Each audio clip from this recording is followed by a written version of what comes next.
The Dallas Stars are poised to be one of the best teams in the Central Division in this upcoming season. But on today's episode, we take a look at a few teams around the division who could potentially throw the Stars off the path for that number one spot. We'll talk about the Avalanche, Wild, and Blues, and if it's possible for them to outperform the Stars this upcoming season. All of this coming up on today's episode of Locked On Stars. Your Locked On Stars, your daily podcast on the Dallas Stars. Part of the Locked On Podcast Network. Your team every day.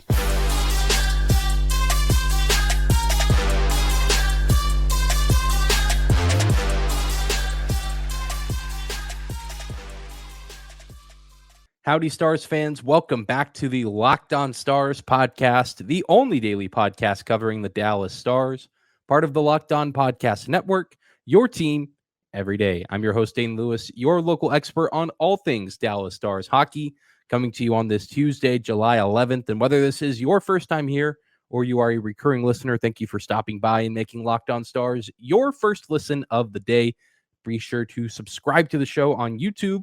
Follow along on your favorite podcasting platform of choice. We are always free and available, no matter where or how you choose to listen. Appreciate all the everydayers out there who continue to tune in here throughout the offseason as we are slowly but surely approaching the start of the next NHL season, a season in which I don't think it's too unrealistic of an expectation to believe the Dallas Stars are one of the favorites to potentially win the Central Division.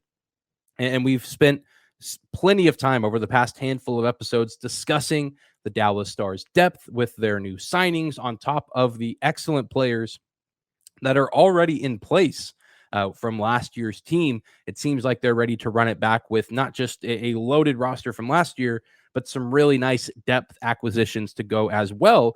But just because a team looks good on paper does not necessarily mean that they're going to be a championship division contender or even a championship contender for that fact. And I just wanted to do a quick little offseason check-in with some teams around the Central Division and get a feel for what other moves are being made and who poses potentially the biggest threat to the Dallas Stars for a chance to win the Central Division, because home ice advantage is such a big deal in the Stanley Cup playoffs.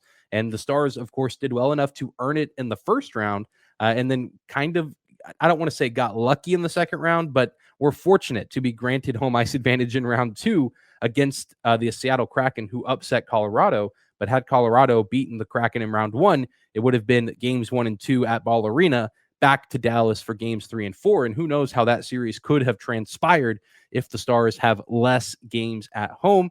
But I digress. Let's jump into the first team of discussion today, and the Colorado Avalanche, who are in an interesting spot because I think a first-round exit from the postseason has led many to forget, maybe even myself at times, how good this team really is. And I don't really think that they're necessarily out of a window of competing for championships. They are returning their key core players, Nathan MacKinnon, Mikko Rantanen, Cale Makar, Devin Taves, just to name a few. They did lose some key players as well. There's some pretty big roster turnover, just some very notable names. Alex Newhook, one of the newest members of the Montreal Canadiens. Eric Johnson is gone. JT Compher is gone. Evan Rodriguez is gone.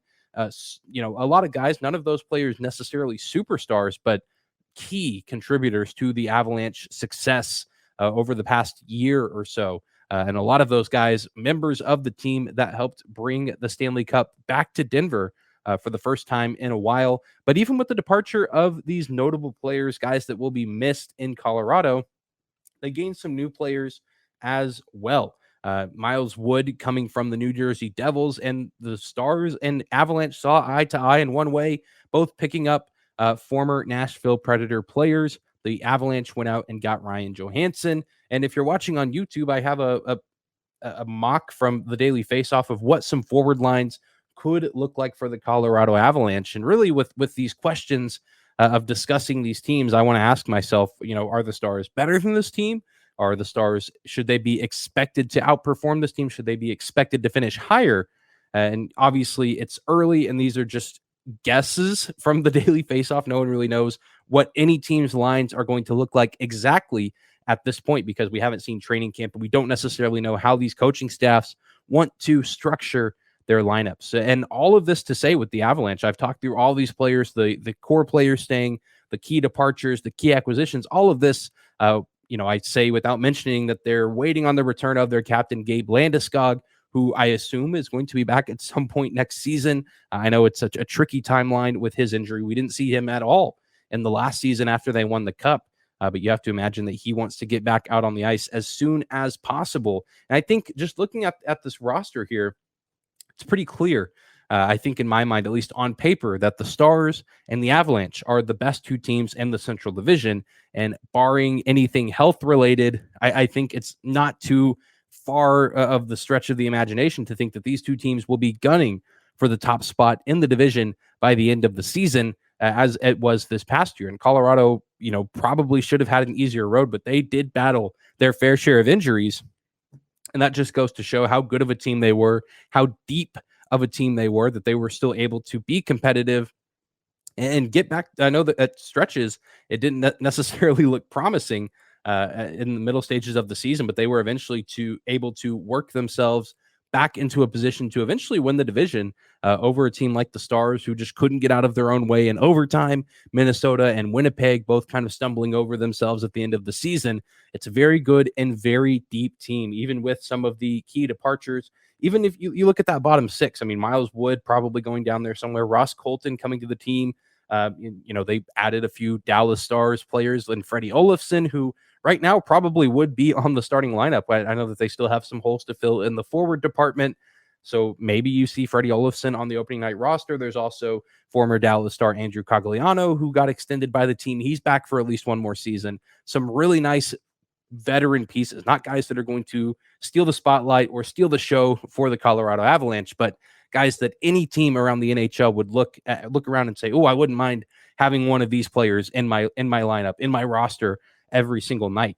The Avs are going to be a very good team this upcoming season. And I think the Stars are going to be in that same boat as well. I think the Stars have a slight advantage in net. Alexander Georgiev, a very good goalie, a proven goalie, especially after this last season.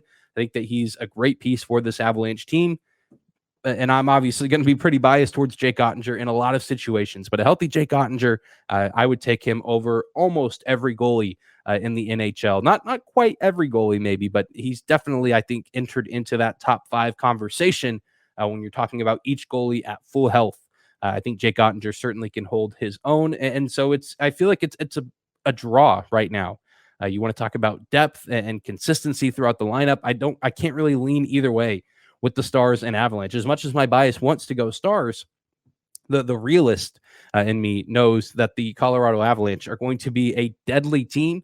And whenever these two teams get together in the regular season, it is going to be fireworks. And we are going to be watching likely the best two teams in the division. And it's never really a dull moment when these teams get together. And I don't really expect that to change this upcoming season. The top lines for both teams are fantastic. Both of them have two of the best defensemen in the game right now in Makar and Heiskanen. And then even, you look at the depth defense. I know I talked yesterday, Devon Taves is a very good second defenseman, and I'm hoping Thomas Harley can embrace that type of role for the Stars this season. I don't really know to what degree that could look like, but I think the Stars potentially have something there with Thomas Harley looking to truly establish himself this upcoming year. So the Avalanche, I think, pose truly the greatest threat to not necessarily stealing the division, because I don't think people would be shocked if they won the Central, but I think that they are going to be the greatest adversary for the Dallas Stars in terms of winning the division in 2024. But it's not just the Colorado Avalanche that the Stars are going to have to worry about. There's a few other teams in the Central Division that, while they might not be the favorites right now, we know can cause problems for the Stars and other teams in the division. And one of those teams is the Minnesota Wild. We'll talk about them coming up next.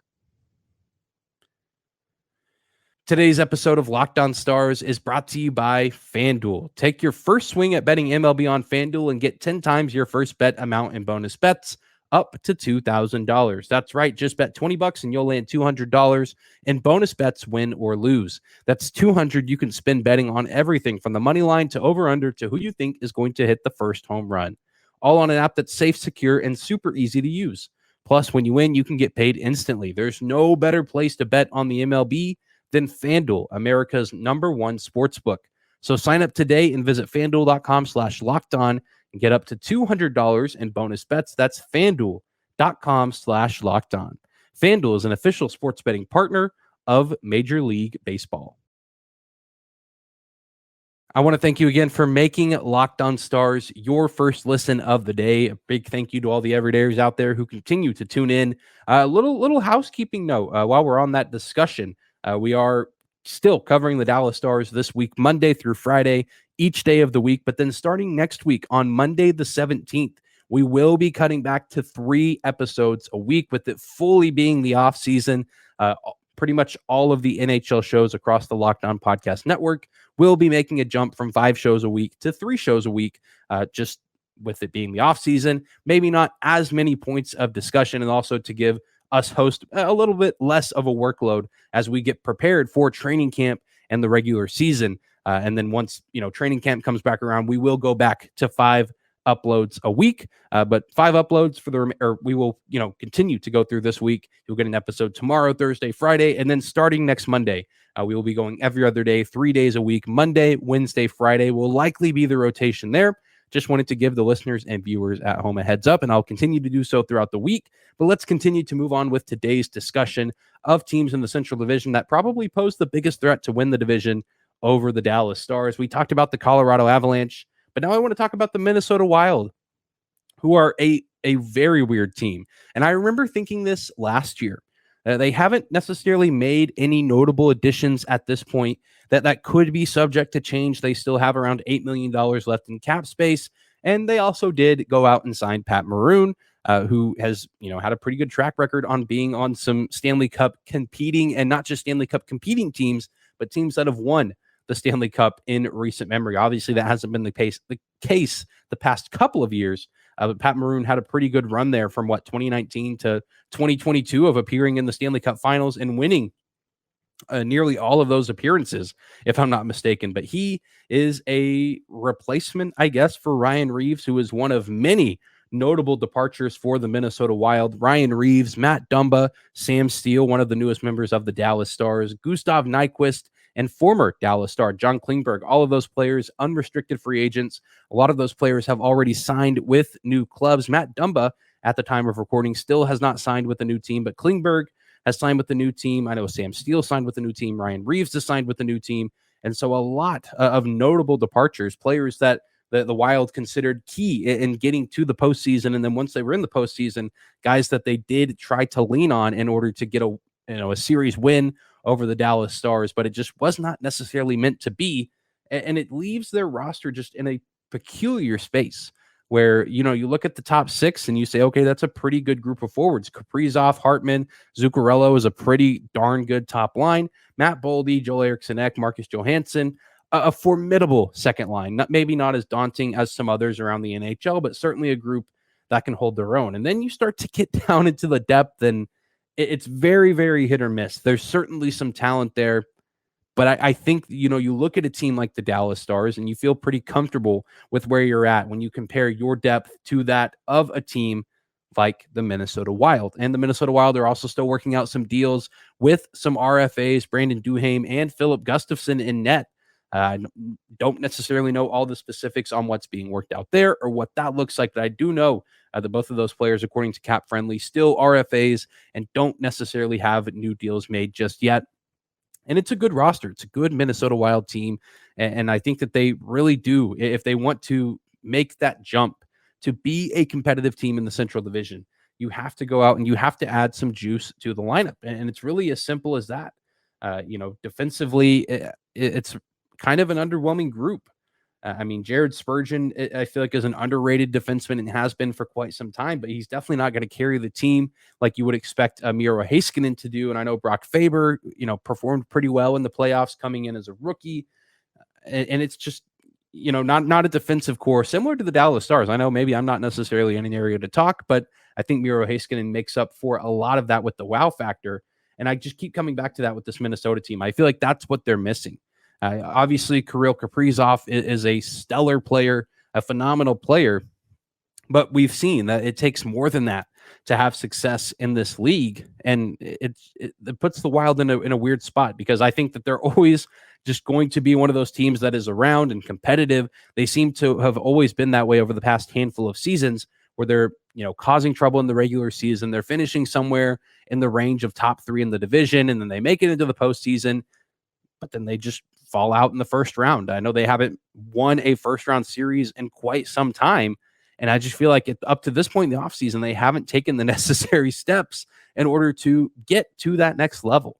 And obviously, there's still plenty of time left. They have cap space. Who knows what other kind of moves they can make. But I think the Stars beat them in all 3 categories. If you want to talk about forwards and depth there, I think they take the cake. Defensemen, they take the cake. Goaltending, I think they take the cake. Marc-Andre Fleury, one of the best goalies of my generation? But, I mean, he's continuing to age and get older. And depending on what happens with Philip Gustafsson, I mean, even if you get him back, is Marc-Andre Fleury really who you want to come in as the number 2?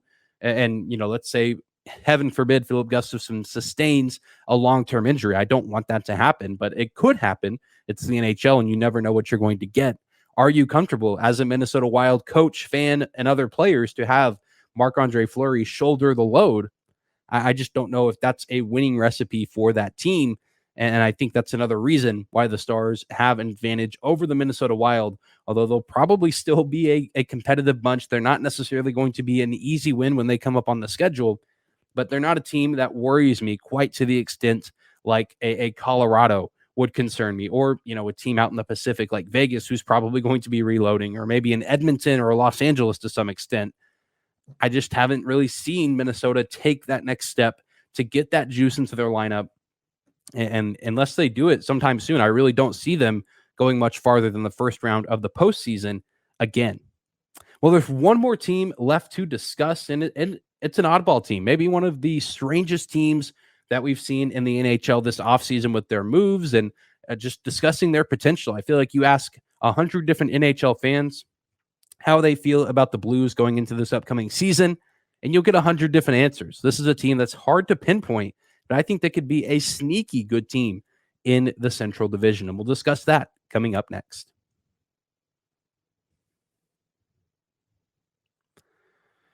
Third and final segment of today's episode of Locked On Stars, discussing teams that I think could potentially pose a threat to take down the Dallas Stars in their quest to win the Central Division and potentially even win the Western Conference this upcoming season, as they I think are poised to be one of the better teams in the division. But that's not to say that they won't face some fierce competition. We've discussed the Avalanche, the Wild, both of those teams' strengths and weaknesses. And then you have the biggest wild card in the Central Division coming into this upcoming year in the St. Louis Blues. I mean, there's so many different angles to approach this team with. Obviously, the core top dogs are still there. There was a kind of a cleaning house moment at the trade deadline where they knew they weren't going to make it to the playoffs, and they knew they were going to have a lot of these veteran players that were around for that cup run in 2019. A lot of them were going to be free agents, and there was a good chance that they would not be looking to stay in St. Louis long term, just given where the team was at then and where they maybe thought the direction of the team was going. And the Blues were looking to get some sort of return for those veteran players, but they hold on to Jordan Kyrou, Robert Thomas. Those guys are the key to this lineup, and it's a pretty good top 6 for the St. Louis Blues.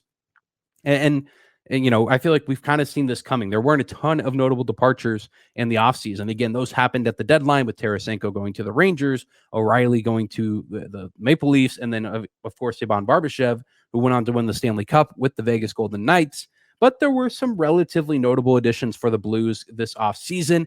Kevin Hayes comes to the Blues from Philadelphia in a trade right before the NHL draft. And they did make some other moves around the deadline to acquire some other nice pieces. I think Jakub Vrana was one of the more underrated moves then. And I think he's going to, if he can stay on the ice, I know he's had issues staying on the ice with injuries and other concerns, but if he can stay on the ice and play consistently, I think he is going to be an incredibly underrated weapon for that team. He was a guy that I kind of wanted the Stars to look into at the deadline just because the talent's there.